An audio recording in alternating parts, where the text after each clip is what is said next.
مسلم league نون کے قائد میاں نواز شریف کے العزیزیہ اور ایون فیلڈ ریفرنس میں سزا کے خلاف اپیلیں بحال کرنے کی درخواستوں پر آج پھر سماعت ہوگی. اس حوالے سے مزید تفصیلات جانتے ہیں نمائندہ K21 نیوز ضمیر حسین ضمیر سے. جی ضمیر، اپڈیٹ کیجیے.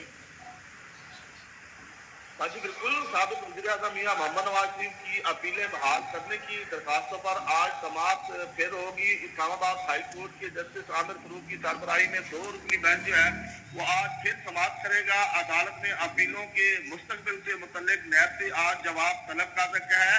تو میاں محمد نواز شریف کی دوسری جانب جو آج جو حفاظتی ضمانت میں جو توسیع ہے وہ بھی آج مکمل ہو رہی ہے. تو آج میاں محمد نواز شریف جو ہے وہ عدالت میں پیش ہوں گے اور 2 رکنی بینچ جو ہے وہ سماعت کرے گا.